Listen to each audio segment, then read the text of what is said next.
Roll film. Welcome to Courtney on Health, heard on malcolmpresents.com and other sites, which we shall enumerate later. But welcome, Courtney, and welcome, Max, who just came back from the Cayman Islands that we should announce. Now, Max, do your regular opening. Yes, I am an official Caymanian now. Next time I come, I get like a little gold star. Anyway, it was beautiful there. So, hi, Courtney. Hello. Hi, Malcolm. Welcome Hi to Courtney on Health, a Zoomcast series about how, and a podcast about how to get through these lingering COVID times, which seem to still stick around, with tips on nutrition and exercise given by Courtney Gravenese, registered dietitian and Master of Science degree in nutrition and applied physiology. She's an experienced nutritional and health consultant in New York metro area and beyond to the stars, and will help guide you on a path to wellness and health. So I'm going to do a poem, surprise. It's called Additives, because we're talking about food additives today, by Steve Jackson. Not Steve Irwin.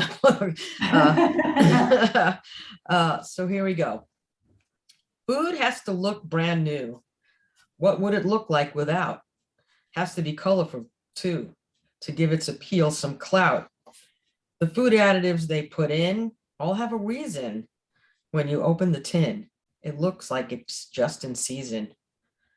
A tin of peas has never enough green. Extra colors must be added. Doesn't say added, add, to give them more sheen. Is this so bad? The extra salt that they add, is this such a fault? Should we get mad? Because Yes. all canned veg tastes of salt. Antioxidants are needed to control decomposition, yet another thing included to each and every portion. Sweeteners also are put there in canned fruit. Should we really care? It would be more astute. Talk about emulsifiers, pH adjusters, and tartrazine, all the E factors in the food that should be clean. Newer, fresher, and more green is what the consumer wants to see.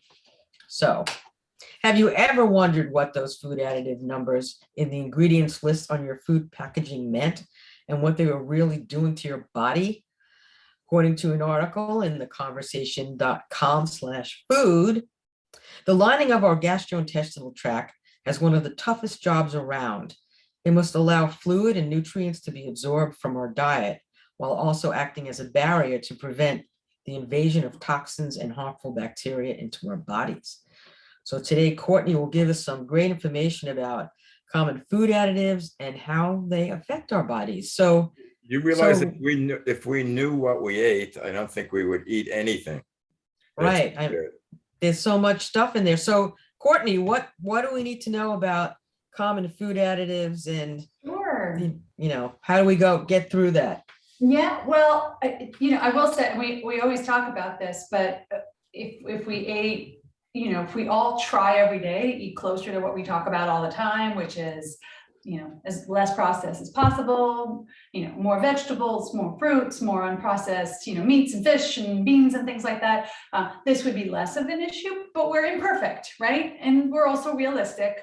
So we like to layer that in. And quite frankly, some of these food additives, and I'll describe it in a second, sound super scary, but they're really not. So I bet you if we gave it a fun name that didn't sound so scary, we would be okay with it, but it is what it is. So why bother putting food additives into food? So if, as a marketer, as somebody who's putting something on the shelves, even fresh produce are coated with certain compounds to keep them from going bad and reducing food waste. And if you're a manufacturer or of a product, you certainly don't want food spoilage or if you're a grocery store, because then you've purchased it, you've made it, and then it's going to get wasted and thrown out. So why do we even bother? It helps preserve flavor.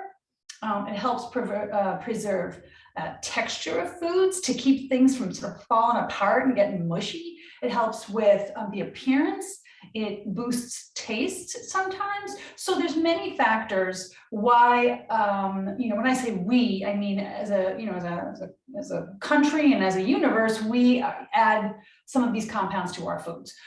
So some of them are natural, and we'll describe what that is in a second. And some of them are, lab made. Sometimes I know it seems like, well, the lab made ones are always awful and the ones that are natural are always great, but the lines are a little muddied.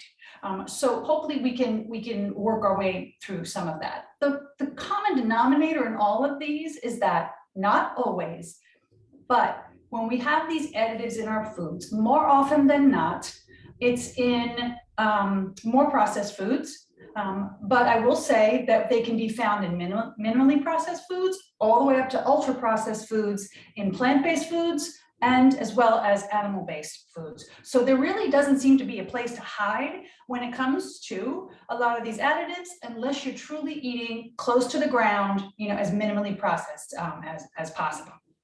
Right. So yeah, go ahead. I just have a question. Yeah. You mentioned preservatives and you mentioned additives. What's the difference? Is it the same, or how do we explain what an additive is versus something that is preserving something? So a preservative would fall underneath an additive because it could be preserving a variety of things. It could be preserving the color. It could be preserving the texture. In some cases, it's preventing a fat from becoming rancid. So they're not meant to put in, not everything is a preservative. And I have my bowl of candy here. I wish, that you could see this as my food dye, example. Not everything that's a preservative is simply put in there because it's a brightly colored piece of candy to entice your child to eat it. So there's a science behind why some of these preservatives are added. I think we've become accustomed to associating the word preservative as a very negative thing, but that's not necessarily the case. There's some that are, okay, and there are some that we really should be consuming as little as possible of those foods because of their low nutrient value. So there's a difference. So it's a big umbrella of food additives, everything from food color to, and we're going to go through the list, right now. So I hear a lot from my clients, and I read a lot of posts and things about nitrates, nitrites. You guys familiar with those? Mm-hmm. What most people have heard of nitrates and nitrites, what most people might not be aware of is that they occur naturally as well, but also they're in highly processed, typically cured meat products. So it's the ones that are found naturally that people aren't aware of that we don't really need to worry as much about, because the conversion of the nitrates in plant foods, vegetables in particular, is converted into nitric acid or nitric oxide, which actually is beneficial to the body. It helps dilate blood vessels. It helps reduce blood pressure. So you want to sort of separate out what you might read about the plants, the ones that occur in plants versus the ones that are put into cured foods. Why do they add it? You guys may know this. It's to help the visual appearance of the food. Without nitrates in, for example, bacon or sausage or hot dogs, it would be a rather unpleasing brownish color, not that sort of pinkish reddish color that it is. So for some people, they don't eat that stuff at all, and it's not a big deal. But you can bet that they've put a lot of marketing people in here in a room and said, people don't like it when their food is brown. Right? And when it comes to those foods, they want them to look a little different. So that's why those foods are put in there. The good news is, over the years, there have been some stronger regulations in place that are maximizing the amount of nitrite that's added to those cured foods. So it is far less than it ever was before, and manufacturers are now required to add vitamin C in addition to the nitrates. Why? Because it helps with the conversion that nitrate to the bad form. which is nitrosamine, which is, you may hear about these, you might hear about when you're cooking meats at a high temperature, that it creates these carcinogens. That presence of the vitamin C with that nitrate minimizes that to a certain degree. That's not a license to go out and sit out, to, a triple bypass burger every single day. But I will say that they have made efforts to try and minimize how many of these, because of the potential cancer-causing effects in the food supply. A word about that. Go ahead. I'm sorry. Yeah, I'm just interjecting here. The nitrates, I used to remember from when I had my son go see the pulmonologist for asthma. He said, nitrates can trigger that. Do a lot of these preservatives, additives trigger certain illnesses? Is there a correlation between what's put in there and what might happen or exacerbate something you might have? It's hard to say. I would have to say that on an individual basis, people, even if it's not documented in the data, Maxine, one needs to sort of put their own personal experience through it. And I've just seen this personally in my client base, and we're going to talk about MSG in a little bit. They keep saying that we don't have really a lot of human studies about MSG and its effect on headaches. But you know what? I feel like it's a trigger for a lot of people. So even if the data is not, we have to sort of apply our personal filter of that. But having said that, you can't make public health recommendations based on a personal. So yeah, I mean, I can see that being a problem. It could also be perhaps typically those foods are very high in salt. So maybe, we don't know how to tease that out. Before we leave nitrates, I do want to say though, be careful about the labeling on products that say they're nitrate free. Look at the ingredient list. And if in that ingredient list, there may be a compound like something called celery salt, what they've figured out is that just still go slowly with those products, because the amount of nitrate that celery salt contains may be as much as in a traditionally cured product. So I think the best advice when it comes to foods that are either cured and that whole category we just spoke about of the processed meats, it's going to be the same advice. These should not be foods that you're eating on any kind of regular basis. But if you are going to choose them, I think if you've got a local farm or a place or a farmer's market that has, they're getting bacon directly from that particular, farm, that would be a good way to go, because chances are they're using far fewer of these nitrates, if at all. So there's an option for you if you want to. Food acids. So many of those, and we see them, and some of them look a little scary. So lactic acid, ascorbic acid, citric acid, acetic acid. These are 100% perfectly safe.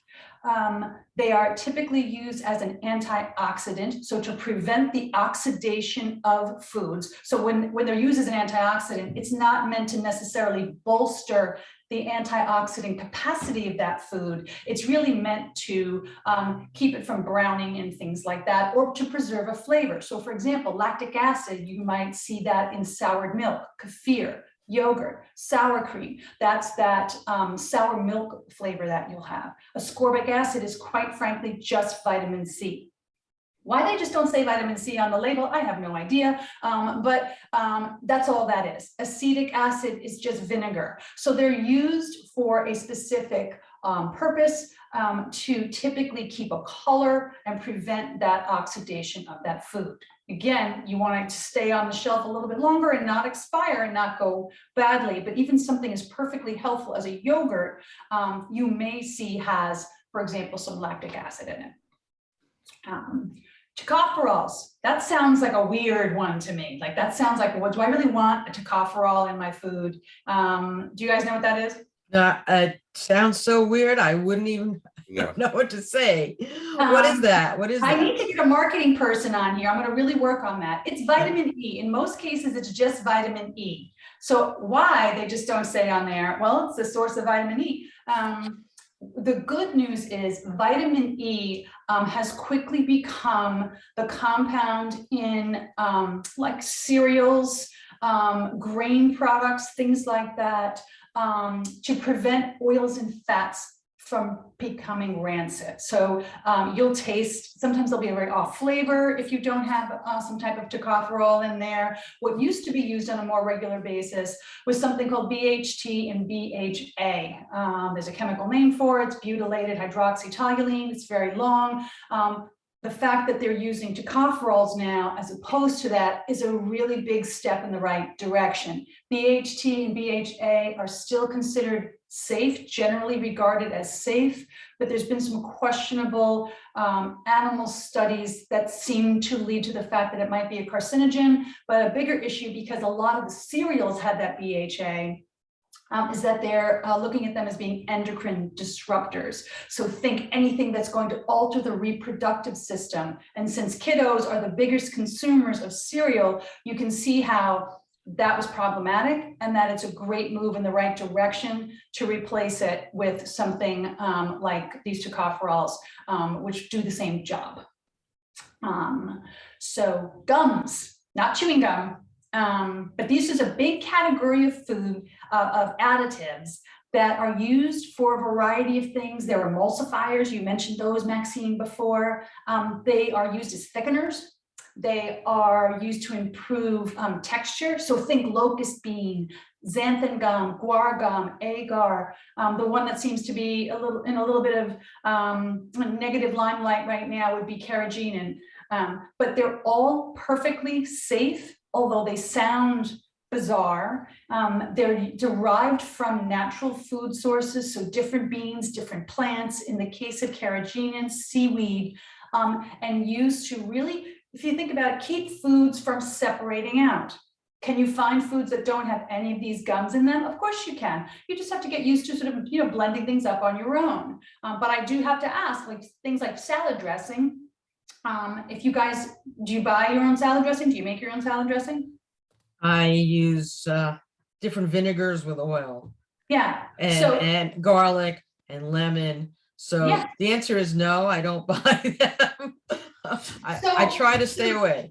Yeah, so that's your own.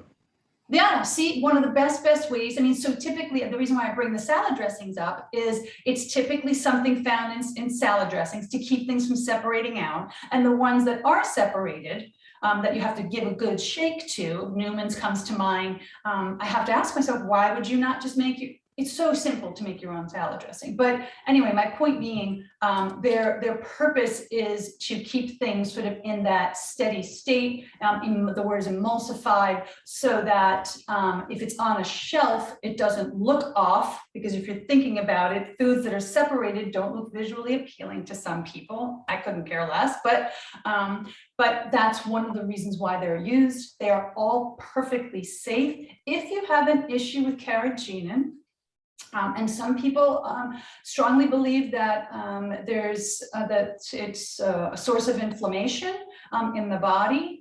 I will say the data is very mixed, and they have been looking at this very closely.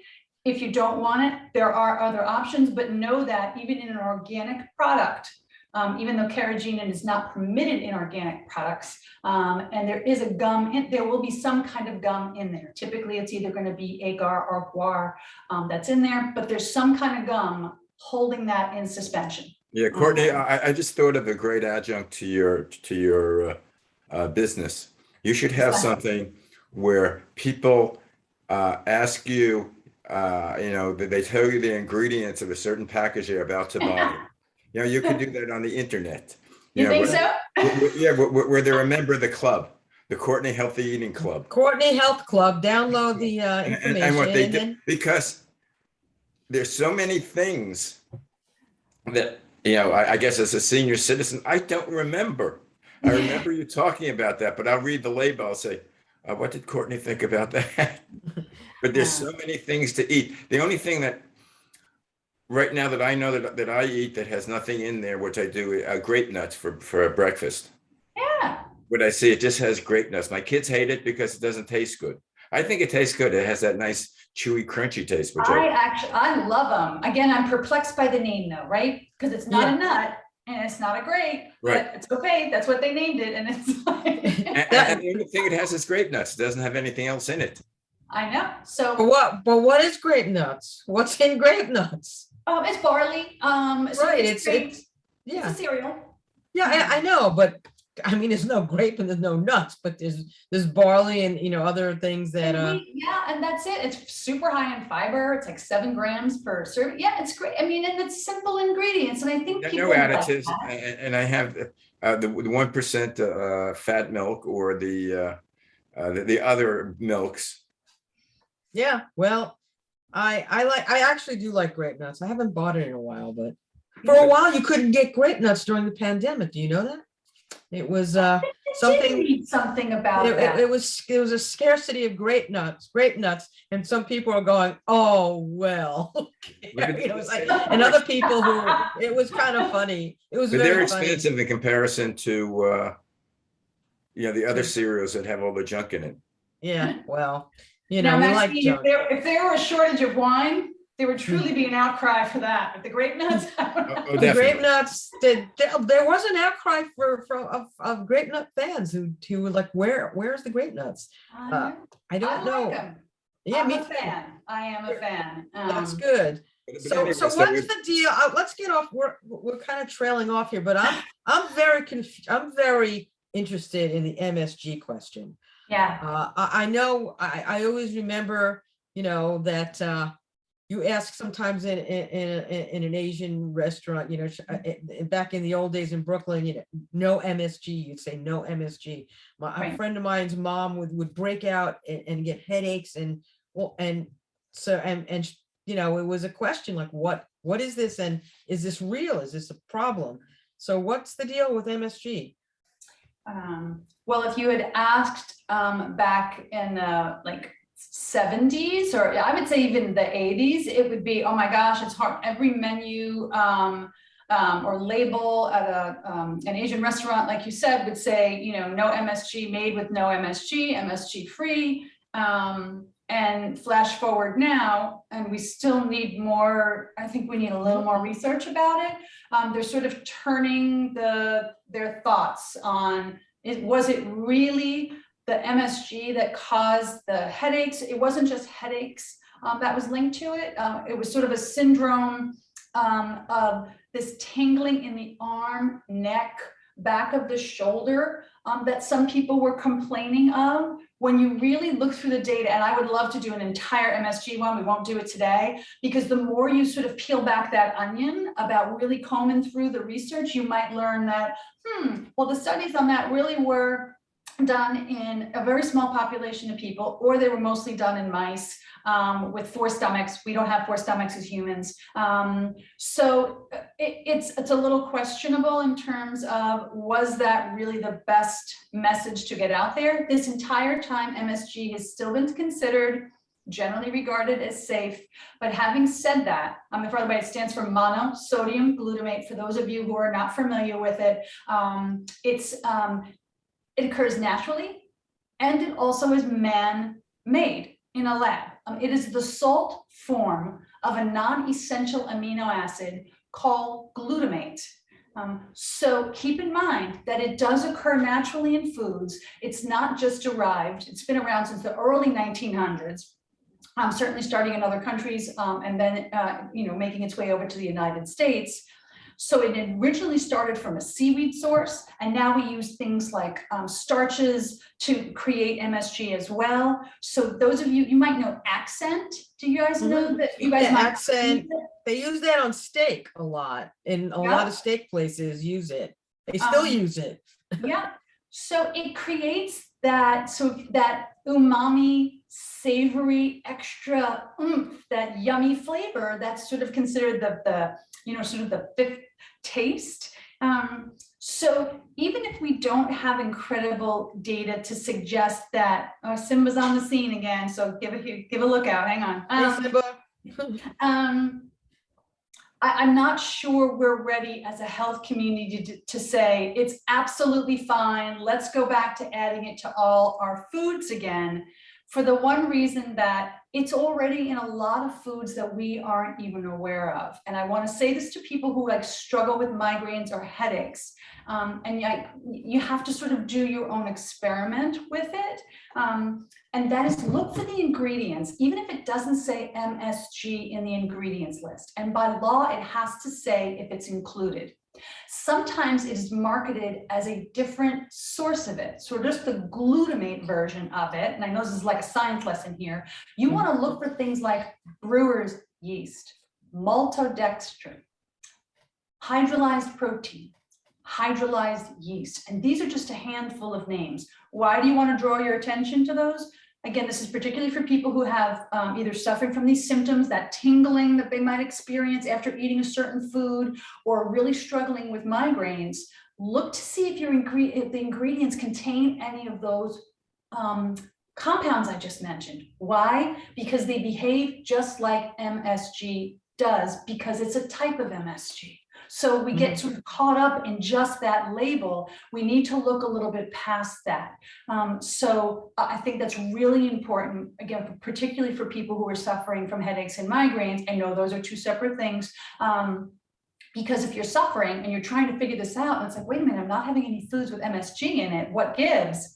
And then you look at the ingredient list and lo and behold, you see that, oh my gosh, there's like, 3 different things. There's hydrolyzed yeast, hydrolyzed protein in here. Perhaps that might be one of the triggers. I'm not saying it will necessarily is. MSG by any other name is MSG.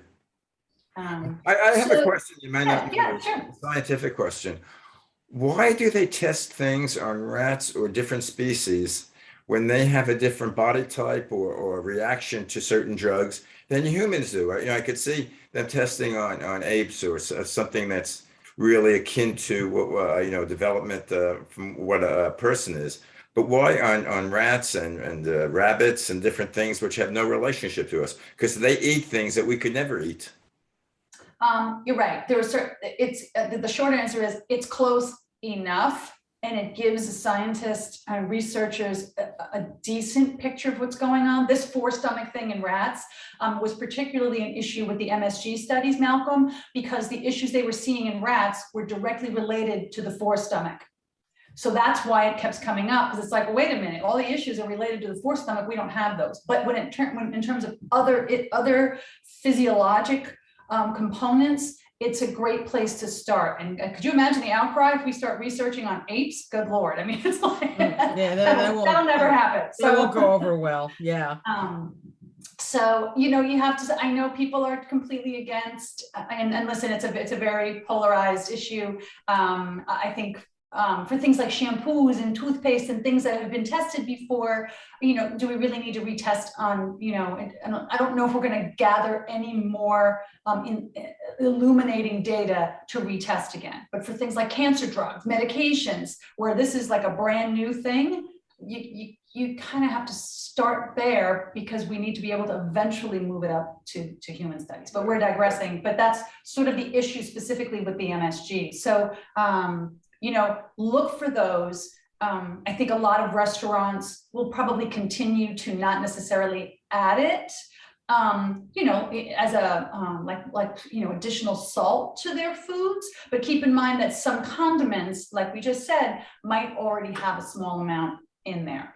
So it's going to be, a case by case, but keep watching it, because the data keeps changing every week. It's fascinating how this is really starting to unravel, and like, wow, we've really sort of turned around on MSG as a component that can be added to be used in kitchens. So stay tuned, and I will certainly, any updated data, I will happily present, anytime I have it. So Do you have a list of any of the additives or preservatives that we should keep away from at all costs? I will say that the one that I've mentioned, the 2 that we've spoken about today, that I would say is the BHA. That was the one that I said they're moving away from that. It's approved, but there's just something sticking in my claw about the data about the endocrine disruptors issued to it. So I would say look for those. Your cheaper cereals and grains, grain bars are going to be using that instead of tocopherol, vitamin E. Why? Because it's cheaper. So definitely stay away from those. So if you've got, particularly if you've got kiddos. When it comes to the nitrates, again, there's the naturally occurring ones. Don't worry about those in veg. But don't let a product that says nitrate free trick you into saying, I can have this more often. You need to approach it with the same, this is an every once in a while type of food. Maxine, along the lines of with MSG, in terms of how people respond, food coloring, I have a little bowl of, like, these are like gumdrops and candies that I have here, which you guys don't see this. This is like a total example of, like, red dye number 40 and, like, Blue Lake and all that. So the ones that have been absolutely deemed, we can't have this on the market anymore, have been pulled. If you want a complete list, and I'll put this when I post, a complete list of those that are banned in the United States and those that are still permitted, you're going to go to the FDA.gov website, and it will list literally every number. So, red dye 40, yellow 5, and then it will write down the list. Do I think we should be nitpicky about these? No. Why is that? Because any food you're eating that has any kind of artificial coloring in it should be consumed so infrequently that your body is probably going to be okay with this. The one exception would be for those individuals, particularly I see this in parents with kids who have perhaps ADHD. They strongly believe sometimes that it's associated with the red dye and yellow dye. So if that is the case, then you need to read those labels very carefully. And even though it's approved, choose an alternative that no longer has those products in there. Anyway, guys, on that note, I think we have to end our show. Oh my gosh. It's over. Fascinating. It's over. So we're gonna have to post. You're gonna have to post it. You're I gonna don't have know to what. Very quickly, and then I'll finish. Two good things. So for those of you parents, Gatorade now has it's their organic version. If you've got a sports kid, they have an organic version that does not have food dye in it. So know that there's an option there. And even products like, every kid's favorite, I'm not saying you should have it every day, has moved away from food coloring. They've done this a while ago, and now they're using things like annatto and more natural based, like beet coloring, to color their foods. Sorry, I had to get that in. Okay, Max, do your rest. Especially since it's almost sports season, right? So Yep. Baseball's coming back. Yeah. Anyway, Courtney will have things posted on her page, so you can check it out on her Facebook page. So here we are. Thanks for joining us for Courtney on Health. To get more info, as I said, follow Courtney on her Facebook page, which is Courtney on Health, on Instagram at COG Wellness.